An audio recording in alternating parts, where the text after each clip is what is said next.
मालदीव को लेकर एक और बड़ी खबर सामने आई है। एक मीडिया रिपोर्ट के मुताबिक मालदीव के राष्ट्रपति मोहम्मद मोइज़ू ने भारत से कहा है कि वो उनके देश में तैनात अपने सैन्य कर्मियों को 15 मार्च तक हटा ले। रिपोर्ट में राष्ट्रपति कार्यालय में सार्वजनिक नीति सचिव अब्दुल्ला नाजिम इब्राहिम के हवाले से ये बात बताई गई है। इस खबर के आधार पर सवाल उठ रहा है कि क्या मालदीव ने हालिया विवाद की वजह से ये कदम उठाया है या फिर पूरी कहानी कुछ और है। चलिए आपको इस मामले के हर पहलू से रूबरू करा देते हैं। साथ ही इस सवाल को भी टटोलेंगे कि क्या मालदीव चीन के हाथों में खेल रहा है। बताया जा रहा है कि मालदीव और भारत ने सैनिकों की वापसी पर बातचीत के लिए एक उच्च स्तरीय कोर समूह का गठन किया है। इस समूह ने रविवार सुबह माले स्थित विदेश मंत्रालय के मुख्यालय में बैठक भी की।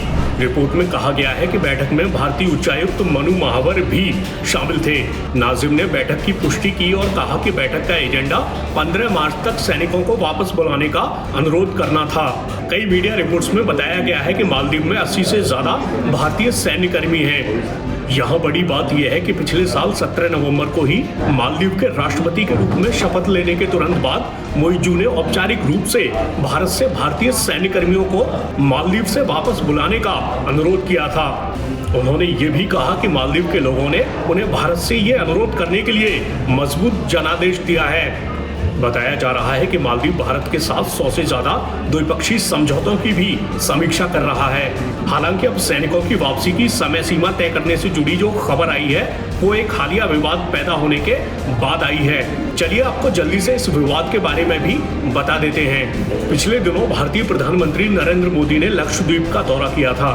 इसके बाद जब उन्होंने लक्षद्वीप की कुछ तस्वीरों और वीडियो को पोस्ट किया तो इसे लेकर सोशल मीडिया पर चर्चा तेज हो गई। इसी चर्चा में कुछ लोग लक्षद्वीप की तारीफ करने लगे, कुछ यहाँ पर्यटन के लिए जाने की इच्छा जताने लगे, कुछ यहाँ के पर्यटन को और विकसित करने की बात कहने लगे। इस बीच ऐसी राय भी सामने आने लगी जिनमें मालदीव के बजाय लक्षद्वीप जाने के विकल्प का जिक्र था। इस सब के बीच मालदीव से भारत विरोधी और मजाक बनाने वाले सोशल मीडिया पोस्ट आने शुरू हो गए। यहाँ तक कि वहाँ के मंत्री भी ऐसा करने लगे। इतना ही नहीं, प्रधानमंत्री नरेंद्र मोदी के खिलाफ अपमानजनक टिप्पणियां भी की गईं।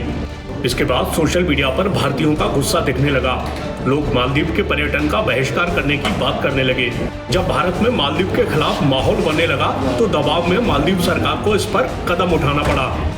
उन्होंने अपमानजनक टिप्पणी करने वाले 3 मंत्रियों माल्शा शरीफ, मरियम शिवना और अब्दुल्ला महजूम माजिद को निलंबित कर दिया। सरकार ने इन मंत्रियों की टिप्पणियों से किनारा करते हुए कहा कि ये उनकी व्यक्तिगत राय है और वो सरकार के विचारों का प्रतिनिधित्व नहीं करती। उधर चीन के अपने हालिया दौरे के वक्त मोइज़ू ने मालदीव को चीन के करीब लाने की कोशिश की। चीन से लौटने के बाद मोइज़ू ने ऐसा बयान दिया जिसे परोक्ष रूप से भारत पर हमला माना जा रहा है। उन्होंने कहा, हम छोटे हो सकते हैं लेकिन इससे आपको हमें धमकाने का लाइसेंस नहीं मिल जाता।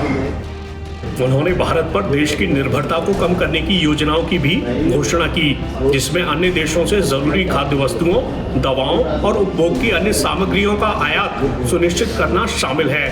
उन्होंने कहा, हम एक स्वतंत्र और संप्रभु देश हैं। उन्होंने कहा कि किसी भी देश को अन्य देश के घरेलू मामलों को प्रभावित करने का अधिकार नहीं है, चाहे उसका आकार कुछ भी हो। ऐसे में इस बात पर निगाहें बनी हुई हैं कि भारत और मालदीव के रिश्ते अब किस दिशा में जाएंगे।